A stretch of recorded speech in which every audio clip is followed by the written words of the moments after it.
मैंने रियलाइज़ नहीं किया कितना स्लिपरी होगा रोड।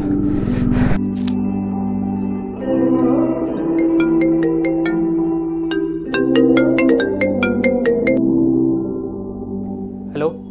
और भाई कैसी थी नेपाल ट्रिप? कैसी थी अगर एक सारांश में कहूँ तो काफ़ी रोमांच भरी। हाथ ठंडे पड़ गए। देखो भाई कितना मुश्किल है।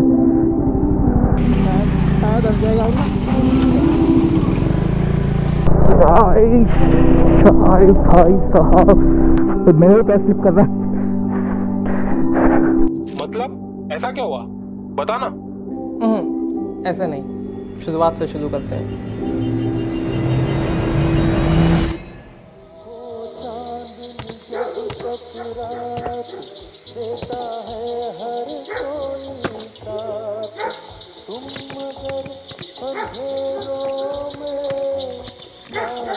तो सुबह 5 बजे के अंधेरे में अपने घर वालों को अलविदा करके मैंने अपनी राइड की शुरुआत करी।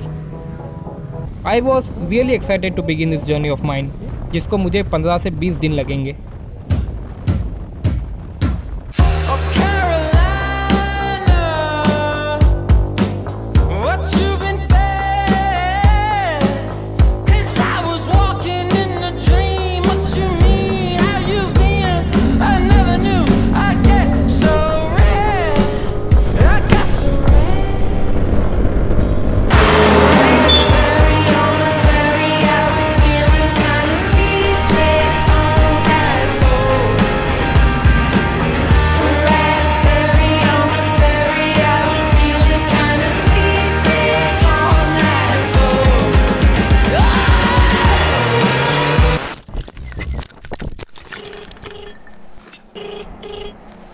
हेलो हेलो भाई, आप ड्रोन रिपेयर करते हो क्या? करते हैं। मेरा DJI Mini 2 है, जो उसका गिम्बल है ना, मुझे कुछ दिक्कत हो गई है गिम्बल में। तो एक बार दिखा देना भैया लाके। कल तक पहुंचूंगा मैं तो। अच्छा कोई दिक्कत नहीं, आप आ जाना। हाँ ठीक है। And thus the Hunt for the drone begin. अब यहाँ मेरा प्लान थोड़ा चेंज हो गया था। तो पहले मैं जा रहा था अयोध्या वाले रूट से, बट ड्यू टू दिस अब मुझे अपना रूट चेंज करना पड़ रहा है, which resulted in adding more kilometres to my journey. तो 550 किलोमीटर चलाने के बाद मैंने अपना पहला दिन ख़त्म किया इंदौर में।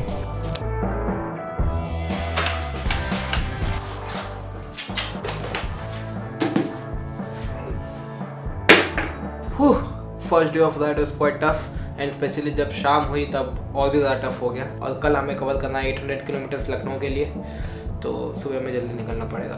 तो अभी सो जाते हैं। गुड मॉर्निंग, टाइम टू गो।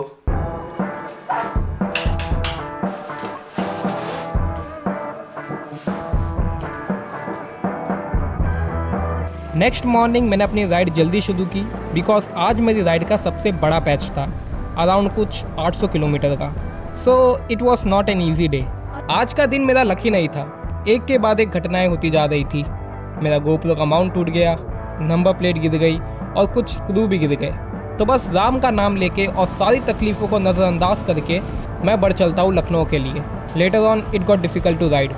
पूरे हाईवे पे ब्लैकआउट हो चुका था, साथ में बढ़ती धुंध। ऑल्दो मेरी करंट लोकेशन से सिर्फ 10 किलोमीटर दूर था लखनऊ, बट मुझे कोई रिस्क नहीं लेना था, इसलिए मैंने एक होटल ले लिया।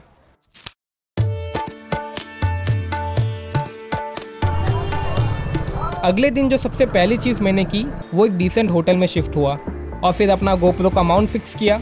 और ये सारे काम करने के बाद मैं चल पड़ा अपने ड्रोन को ठीक करवाने। After examining and waiting for some time मुझे ये पता चला कि ड्रोन में कोई प्रॉब्लम ही नहीं थी। इतना दूर आने का कोई मतलब नहीं हुआ फिर। हाँ, मगर इस चीज़ को देखने का एक दूसरा तरीका भी है। मैं खुश था कि एटलीस्ट भाई मेरे ड्रोन को कुछ नहीं हुआ था, बिकॉज अब तो ट्रिप सही से शुरू भी नहीं हुई थी। एनीवेज, अब एंट्री होती है हमारे दूसरे किरदार की। हेलो भाई, नीचे आ जा। देखो जरा कौन आया। चले। और भाई कैसे? बहुत बढ़िया तू बता। आज हम वापिस 1 साल बाद मिल रहे हैं। सही बात है, कश्मीर में मिले थे, कश्मीर गई थी हम लोग साथ में। और उसके बाद हम दोनों चल पड़ते हैं हमारी ट्रिप की सबसे पहली लोकेशन की ओर, अयोध्या। छोटा सा ये काम कि जो केसरी के लाल मेरा छोटा सा ये काम, मेरी राम जी से कह देना जय Siya Ram. And let me tell you, it was just super crazy. जहाँ भी हमारी नज़रें जा रही थी there was something going on. लाखों की तादाद में लोग अयोध्या आए थे, हर जगह सिर्फ राम नाम और जश्न हो रहा था। तो अभी फ़िलहाल हम लोग सबसे पहले आए हनुमानगढ़ी, बिकॉज राम मंदिर पे अभी फ़िलहाल बहुत ज़्यादा भीड़ है। तो हर किसी ने यही सजेस्ट किया कि सबसे पहले आप हनुमानगढ़ी चले जाओ, वहाँ पे थोड़ी छोटी लाइन होगी। और छोटी लाइन से उनका मतलब शायद ये था, देखो ये है छोटी लाइन। हनुमानगढ़ी के दर्शन करने के बाद हम रात में चल पड़े राम मंदिर की ओर। एंड हम काफ़ी लकी थे, हमें ज़्यादा भीड़ नहीं मिली। We are very lucky. मैंने बिल्कुल एक्सपेक्ट नहीं किया था कि यार भीड़ इतनी कम हो जाएगी। दूसरे में जब हम लोग यहाँ पे आए थे पैर रखने की जगह नहीं थी। अभी ऑलमोस्ट खाली हो चुकी है। और मंदिर के बारे में तो क्या ही बताऊँ मैं, जो वहाँ का एनवायरनमेंट था, साउंड था, ये सिर्फ वही जाके फील करी जा सकती है।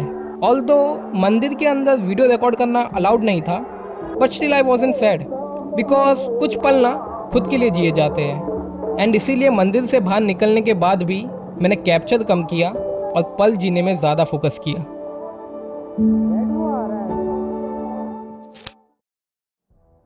नेक्स्ट मॉर्निंग हम निकल पड़े सनौली बॉर्डर के लिए, जो कि हमारी करंट लोकेशन से 180 किलोमीटर दूर था। आज का मौसम मैं कह सकता था कि अब तक का सबसे बेस्ट मौसम था। The temperature was cool and everything was covered in fog. आज का दिन हम एंजॉय तो कर रहे थे, but we were racing against time, because 5 बजे बॉर्डर बंद हो जाता है। तो हम जितना हो सके उतना रश करके चला रहे थे। एंड सही वक्त पे हम सनौली बॉर्डर एंटर हो गए। फिर वही हमने एक एजेंट से भंसार बनवाया एंड करेंसी एक्सचेंज करवाई। हाँ तो जी, भंसार हमारा बन के रेडी हो चुका है और ये पूरे प्रोसेस में तकरीबन लग गया हमको 1.5 से 1 घंटा। हम लोग 5:30 बजे यहाँ पे आए थे और अभी वक्त हो रहा है आई थिंक 7। और ये मुझे सही में संभाल के रखना होगा, मैं हर चीज़ घुमा देता हूँ, इसके बिना दिक्कत हो जाएगी आगे।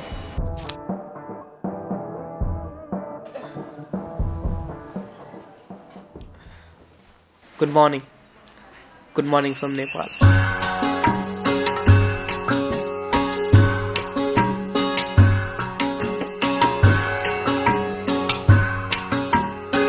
अब यहाँ से हमारी नेपाल राइड शुरू होती है। पहले हम जाएंगे पोखरा, वहाँ पे एक दिन रुक के हम जाएंगे मुक्तिनाथ। उसके बाद हम वापस रिटर्न पोखरा आएंगे और वहाँ से हम जाएंगे मनांग। तो मुझे पता चल गया था this ride was going to be exciting. मुझे ना एक पल भी ऐसा नहीं लगा कि मैं कोई दूसरी कंट्री में बाइक चला रहा हूँ। वही रोड्स, वही लोग, एकदम अपने देश वाली फीलिंग आ रही थी। कुछ किलोमीटर बाद पहाड़ी रास्ते शुरू होते हैं। शुरुआत में रोड उतने सही नहीं थे, रोड्स नैरो भी थे, बट जैसे जैसे हम आगे बढ़ते रहे रोड्स की कंडीशन भी और अच्छी होती गई। And thus for the next 12 days our mountain adventure begin.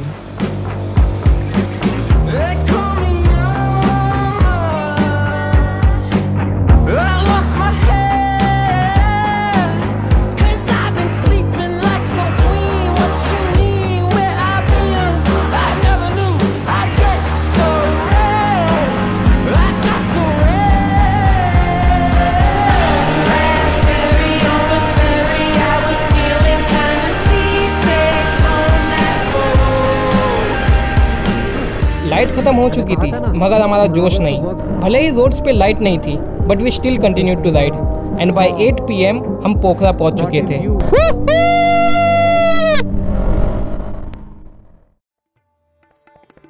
Next day we decided to take it easy and explore this beautiful place. पहले हम गए पुमदीकोट टेम्पल, जो कि पोखरा की one of the famous tourist place में से एक है। यहाँ है भगवान शिव की सेकंड टॉलेस्ट मूर्ति पूरे नेपाल में। हाँ तो अभी फ़िलहाल हम लोग टेंपल के ऊपर पहुँच चुके हैं एंड ये टेंपल कुछ 3-4 साल पहले बना था, बट फिलहाल अभी अंडर कंस्ट्रक्शन चल रहा है। जैसे कि आप पीछे देख सकते हो कि शिव जी की मूर्ति अभी पेंट हो रही है। इस टेंपल की सबसे खास बात ये है कि यहाँ पे 216 शिवलिंग है एंड ये सारे शिवलिंग के फॉर्म में ही रखे गए हैं। अगर आप ड्रोन से देखोगे तो आपको ज़्यादा अच्छे तरीके से समझेगा। बट हाँ, यहाँ पे एक और चीज़ है, अगर आपको यहाँ पे ड्रोन उड़ाना है तो आपको देने पड़ेंगे नेपाली 1500 रुपये, यानी कि इंडियन कुछ 900-950 रुपये, जो कि थोड़ा ज़्यादा है। अगर 500 तक होते तो हम फिर भी दे देते। उसके बाद हम गए बोट राइड के लिए in this amazing lake called Phewa lake. इस लेक की सबसे खास बात ये थी कि आसपास आपको अन्नपूर्णा माउंटेन्स के नज़ारे मिलते हैं। ध्यान से देखो भाई इस चेहरे को, ये आदमी मेरा ड्रोन भूल गया वहाँ पे। इससे पहले भी ये अपना बैग भूल चुका है एक जगह पे। एक नंबर का भुलक्कड़ आदमी है। तो इससे क्या होता है, मैं ऐसा क्यों हूँ, मैं ऐसा ही हूँ भाई, भूल जाता हूँ। इसको खुद रखनी चाहिए ना ये चीज़ें। जब इसको पता है मैं हूँ ही ऐसा, तो फिर क्यों मेरे भरोसे रख रहा है।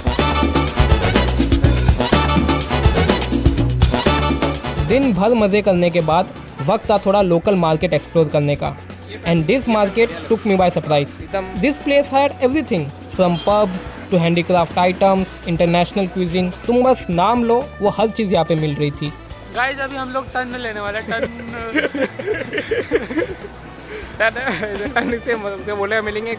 बॉल नहीं होता मेडिटेशन का, जिसमें एक टन करके आवाज़ आती है, उसको ये टन बोल रहा है। वो ऐसे घुमाते हैं ना, मतलब वो क्या होती है उसकी, वो डंडी सी, उसको ऐसे करते हैं, वो बजते टन ना, मज़ा आ जाता है। वो लेंगे अभी हम लोग। मुझे एक दुकान बहुत पसंद आ गई थी, तो लगे यार हमने भी थोड़ी बहुत शॉपिंग कर ली। मगर ये थोड़ी बहुत शॉपिंग का बिल आया टोटल 11,000 रुपीज़, जो कि 70% हमारा कैश इसी में चले गया। अब हमारे पास सिर्फ 4,000 रुपये बचे थे और आगे हमारे साथ एक बहुत बड़ी प्रॉब्लम होने वाली है। वो सब तो ठीक है, पर भाई एडवेंचर कब शुरू होगा? एडवेंचर पहुंचना आसान नहीं है भाई। ब्रेक नहीं मारना, ब्रेक नहीं मारना। आज था वो दिन जब हम रियल एडवेंचर के लिए निकलने वाले थे, मुक्तिनाथ, जो कि लो मथांग में पड़ता है। एक और दिक्कत ये हो गई कि हमारा कैश ख़त्म हो गया है, तो अभी हमें एटीएम से कैश निकलवाना पड़ेगा। मगर आलस में आके हम एटीएम से पैसे ही नहीं निकलवाते, एंड ये हमारी सबसे बड़ी गलती होती है।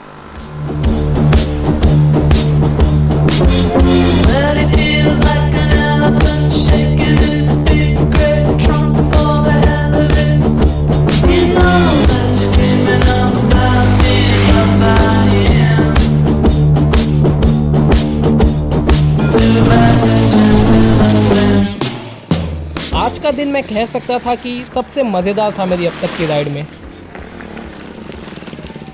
As we were going deep into the mountains, road उतने ही छोटे और ख़राब होते गए, until a point जहाँ हमें पक्की सड़क दिखना ही बंद हो गई थी। All that was left was dust and stones. अभी हम लोग जॉनसो, शायद से यही नाम है गांव का, वहाँ एंटर करने वाले। Still we continued marching forward. Around 5:30 हम एक छोटे से स्नैक ब्रेक के लिए रुके और तब हमें पता चला कि अक्षय ने एक बहुत इम्पोर्टेंट चीज़ खो दी है। इसमें आज बहुत बड़ा नुकसान करवाया है अपना। तो आप ही बता दीजिए आपने क्या नुकसान करवाया है। मैंने तो नहीं करा, मैंने अपनी इंस्टा 360 की स्टिक खो दी है। अभी फेंक दी मैंने, खो नहीं दी, फेंक दी मैंने। चलो फेंक दी, कुछ भी। अब यहाँ पे ना इतना गंदा ऑफ रोड है, तो मैंने अपनी स्टिक रखी इसमें। अभी ऐसे लोग बंद रहती है, इसमें रखी, बट ये पता नहीं कैसे ऑफ रोडिंग में ऐसे खुली और 360 की स्टिक ऐसे बाहर आ गई, हमें पता ही नहीं लगा। बट हमारे पास शौक मनाने का वक्त नहीं था। राइट नाउ हमारा मेन लक्ष्य था कि हमें मुक्तिनाथ पहुंचना है, जो कि हमें रियलाइज़ हो चुका था कि हम नहीं पहुंचेंगे, बिकॉज अंधेरा होने वाला था एंड रोड्स और भी ख़राब हो चुके थे। रोड पे हर जगह कीचड़ आना शुरू हो चुका था। भाई रोक मत गाड़ी यहाँ पे, टायर धंस जाएगा ना। अंधेरे में हम वाटर क्रॉसिंग कर रहे थे, टेम्परेचर गिरना शुरू हो चुका था। अब ये राइड और भी मुश्किल हो गई थी और तभी हमें दूसरा झटका लगा, पहला इंटरनेशनल चालान। क्या चालान पड़ गया? क्यों? अब ये तो भाई मेरे खुद के लिए मिस्ट्री है। आज तक मुझे खुद समझ नहीं आया कि मेरा चालान किस वजह से कटा है। एनीवेज आगे।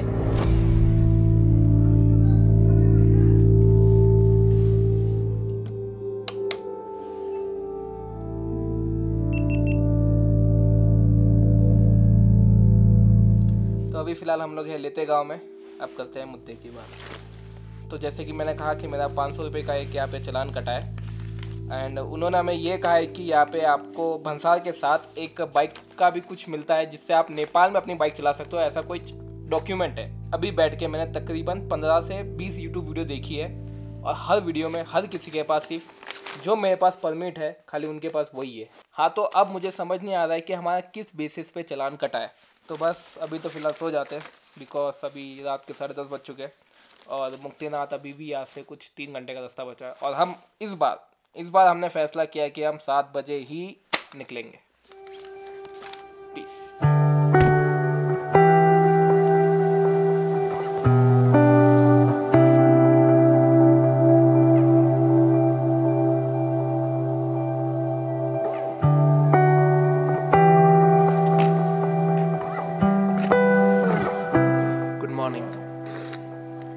तो अभी का सीन कुछ ऐसा है कि हमने सोचा था कि 7 बजे निकलेंगे, लेकिन 7 बजे इतनी ज़्यादा धुंध थी कि हमने सोचा कि अभी निकलना काफ़ी ज़्यादा डेंजरस हो जाएगा, क्योंकि आगे पता नहीं कब डेड एंड आ जाए। मुझसे बुला भी नहीं ज़्यादा, ठंडी इतनी है, तो इसीलिए हमने सोचा कि धुंध थोड़ी कम होने देते फिर हम निकलते। और अभी फ़िलहाल धुंध काफ़ी हद तक कम हो चुकी है, बट ठंड अभी कम नहीं हुई, ठंड बढ़ रही है।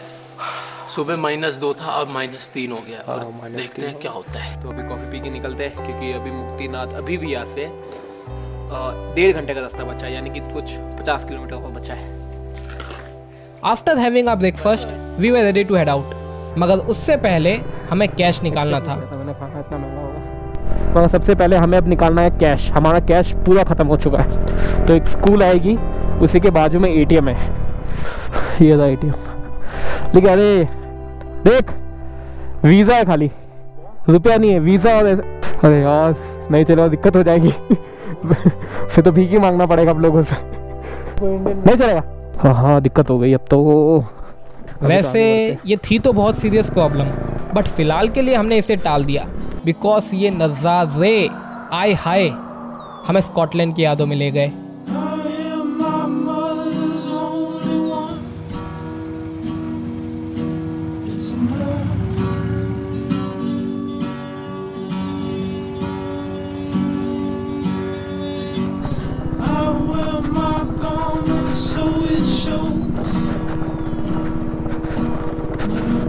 तो धीरे धीरे अभी हिमालयन रेंज दिखना शुरू हो चुकी है। हाँ अब देखो स्नोफॉल की भी शुरुआत हो चुकी है, बट ऑलमोस्ट हम पहुँच गए। फिर ये ताज़ा बर्फ़ है, कल रात में गिरी लग रहा है या फिर आज सुबह। और नहीं जाते हैं मगर देखेंगे क्या, हर चीज़ तो फॉग है।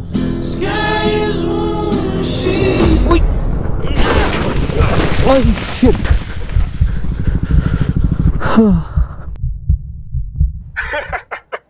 अबे हंसने की क्या बात है इसमें? कुछ नहीं, आगे बता।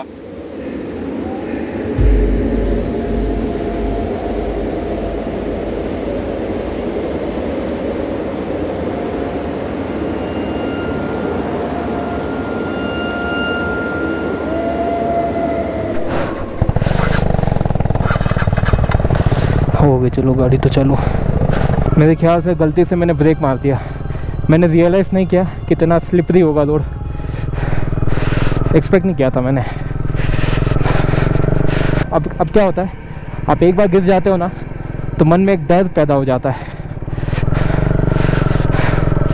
फिर आपको ऐसा लगता है कि आप हर बार गिरोगे ही गिरोगे। ये भी ढीला हो गया मेरा। वो तो अच्छा हुआ कि रोड के वो साइड गिरा मैं, ये साइड जाता तो दिक्कत हो जाती। तो इतनी तकलीफ़ झेलने के बाद हम पहुंच तो गए थे Muktinath, and the views were totally worth it. Her cheese snow से कवर थी। इस ट्रिप की हमें सबसे पहली स्नो देखने मिली थी। हम बहुत खुश थे, मगर तभी हमारी सारी खुशियों पे ब्रेक लग जाता है। कुछ लोकल हमें वहाँ ज़्यादा देर रुकने मना करते हैं, बिकॉज स्नोफॉल धीरे धीरे तेज़ होती जा रही थी। अब दिक्कत ये हो गई है कि स्नोफॉल अभी धीरे धीरे तेज़ हो रही है, और यहाँ की जो लोकल अथॉरिटीज़ है वो हमें कह रहे हैं कि भाई अगर आप मंदिर पे जा रहे हो तो सिर्फ 10 मिनट वहाँ पे रुकना, और 10 मिनट बाद नीचे जल्द से आ जाना, वरना आप 4-5 दिन के लिए यहाँ पे फंस सकते हो। अब मंदिर के ऊपर जाने के लिए 20 मिनट लगते हैं लोकल्स को, और हमें तकरीबन लग जाएगा 1 घंटा। तो हमने ये डिसाइड किया है कि अभी हम मुक्तिनाथ टेम्पल नहीं जा रहे, हम वापस पोखरा के ओर रवाना हो रहे।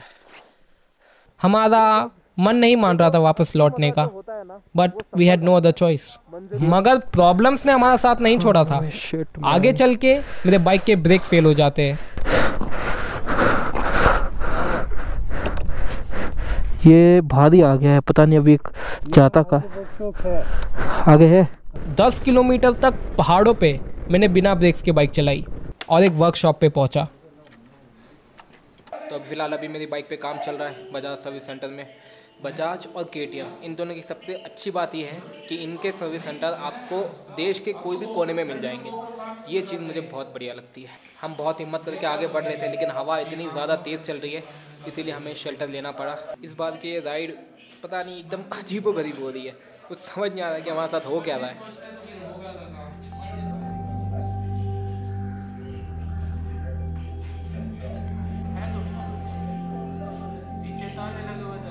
और यहाँ एक और प्रॉब्लम आ गई, हमारा पूरा कैश ख़त्म हो गया।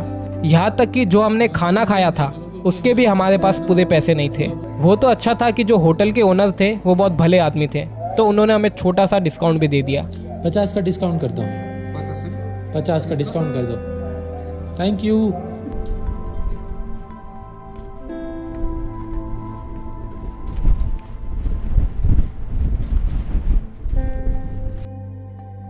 राइट नाउ हमारी ये ट्रिप फाइट फॉर सर्वाइवल में बदल चुकी थी। जेब में पैसे नहीं थे, बाइक में पेट्रोल नहीं था, माइनस के टेम्परेचर में ठंडी हवाएं चल रही थी, and on top of that आगे चल के हम लोग एक स्नो स्टॉर्म में फंस जाते हैं।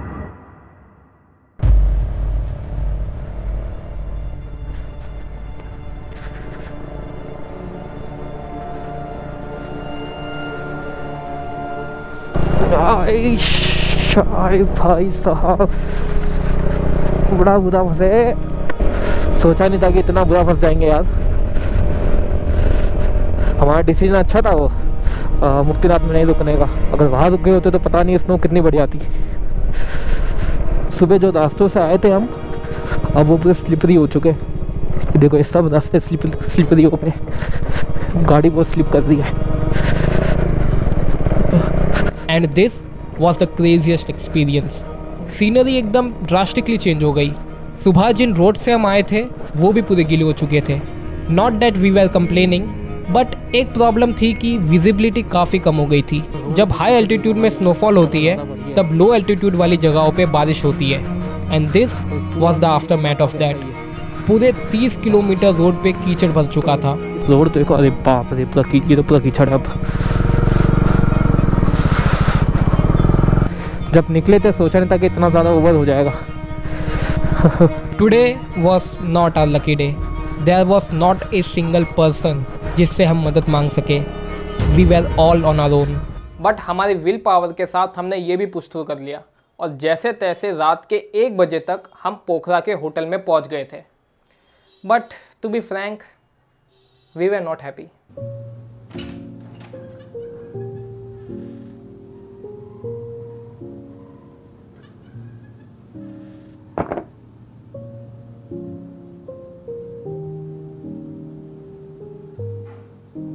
आज हम बहुत ज़्यादा दुखी है। मुक्तिनाथ हमारी ट्रिप की सबसे मेन जगह थी, कह सकते हो कि हमारी ट्रिप की जान थी, और वही हम जा नहीं पाए। अब देखो स्नो की दिक्कत नहीं थी, हम तो इसी चीज़ के लिए आए हैं, एडवेंचर करने। मेन दिक्कत थी हमारे पास पैसे ही ख़त्म हो गए थे। तो यह थोड़ा निराश है हम खुद से, बट मुझे पता है कि ये दुख ज़्यादा दिन का नहीं है। हम जैसे अगली राइड प्लान करेंगे आज से शायद से 2 दिन बाद, तब वहाँ मूड एकदम सही हो जाएगा। तो बस अभी के लिए थोड़ा मूड ऑफ है।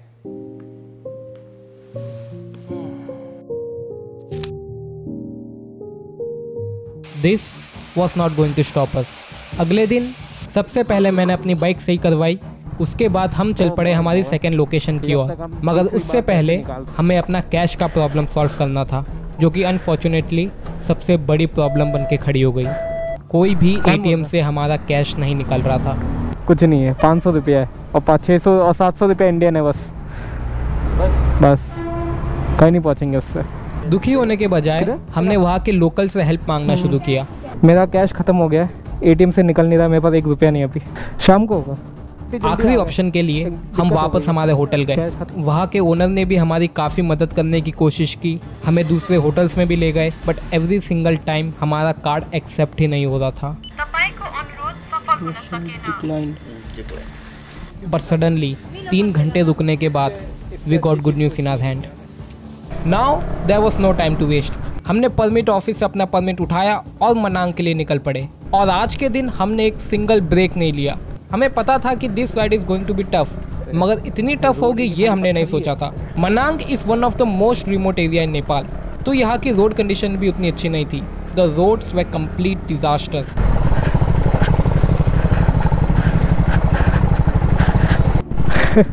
हमें रुक जाना चाहिए था, अब मुझे ऐसा लग रहा है।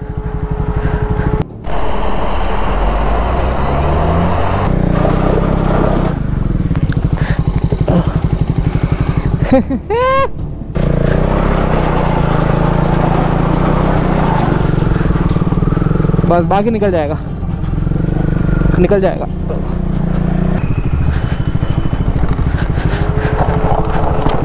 ओए गिर गई। इससे पहले कि कोई और बड़ी दुर्घटना हो जाए, अगला होम स्टे दिखते ही हम वहीं रुक गए। Next morning we woke up with this amazing view.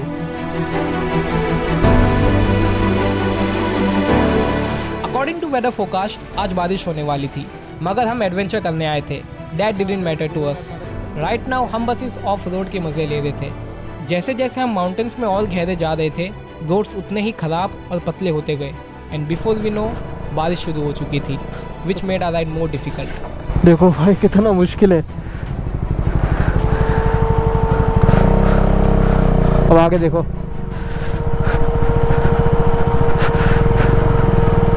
ये तो पूरी कीचड़ वाली चढ़ाई है, चढ़ पाएगी बाइक?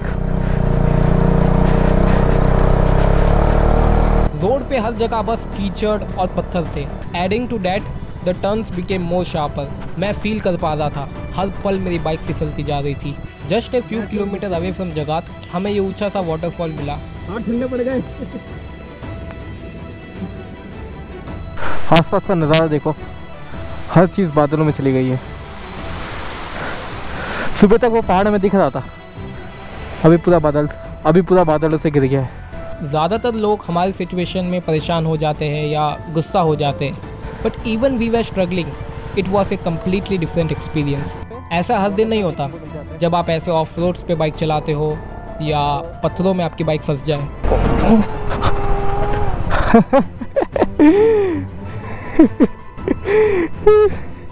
कोई नहीं निकल जाएगी मेरे ख्याल से। आगे पकड़, एक काम कर, आगे पकड़, पीछे जा रही है। ये देखो यहाँ पे एक बड़ा सा गड्ढा है। अरे बेली को टच, इंजन को टच हो रहा है बे। मेरे को यहाँ से निकालना चाहिए था मुझे। चढ़ गई।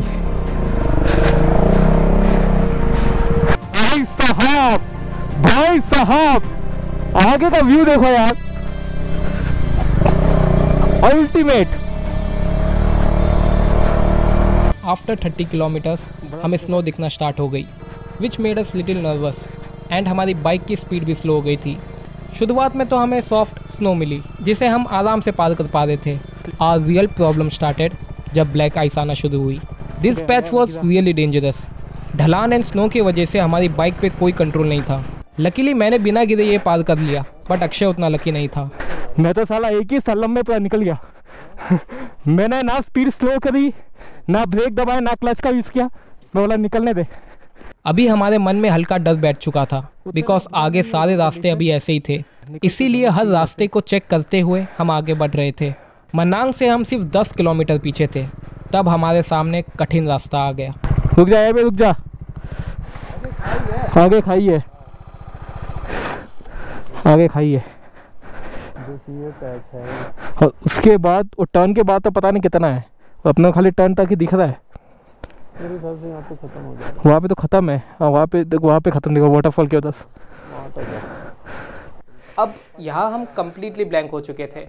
एक जगह हमारा एडवेंचर इंतज़ार कर रहा था, जिसके लिए हमने इतनी सारी तकलीफ़ें झेली है, बट दूसरी जगह बाइक सीज होने का खतरा था। हाँ तो भैया अभी का हमारा डिसीजन, हमने ये डिसाइड किया है कि हम रिटर्न जा रहे हैं। अब देखो, जैसे कि मैंने तुमको स्नो वाला पैच बताया था, अगर बाय चांस हम ये पार भी कर लेते, जो कि हो जाएगा, थोड़ी दिक्कत होगी हमें, लेकिन हम पार कर लेंगे। लेकिन उसके बाद का क्या दिक्कत आ रही है कि हमारा भंसार ख़त्म हो रहा है 3 दिन में, और हमें यहाँ से काठमांडू जाने में लग जाएंगे 3 दिन। और अगर हमें भंसार रिन्यू भी करना है तो उसके लिए हमको काठमांडू में 1 रात रुकना पड़ेगा। तो भंसार की वजह से हम टोटली फंस चुके हैं। और क्या होता है, अगर आपका भंसार ख़त्म हो तो आपको फ़ाइन लगेगा। फ़ाइन भी हम एक बार को भर दें, लेकिन उससे भी बड़ी दिक्कत ये है कि हमारी बाइक सीज़ हो सकती है। फिर तो ना हम घर के रहे ना घाट के, आते राइड तो मारते रहते हैं यार, अगली बार 2 साल बाद फिर आ जाइए, कोई बड़ी बात है। कश्मीर भी विंटर ही तो करा है। हाँ सब विंटर ही करा है। 20 days, 3000 kilometers, various scenarios. Yes, हम दोनों टाइम लोकेशन तक नहीं पहुंच पाए, बट एक पल भी ऐसा नहीं लगा कि हमने एंजॉय नहीं किया। हम गिरे, पड़े, बारिश में फंसे, स्नो में फंसे, पैसे ख़त्म हो गए। अगर अभी मैं इस ट्रिप को देखूं तो yes, this was my one of the greatest ride. और बस यही सोचते सोचते हमने इंडिया बॉर्डर क्रॉस कर लिया। बस राइड खत्म हो गई। अबे वो क्या यार, इतना टाइम वेस्ट कर दिया। रख, एक काम आ गया। हेलो हेलो अबे हेलो अबे कौन सा बॉर्डर क्रॉस किया है पहले वो तो सुन लेता। हमेशा आगे बात ही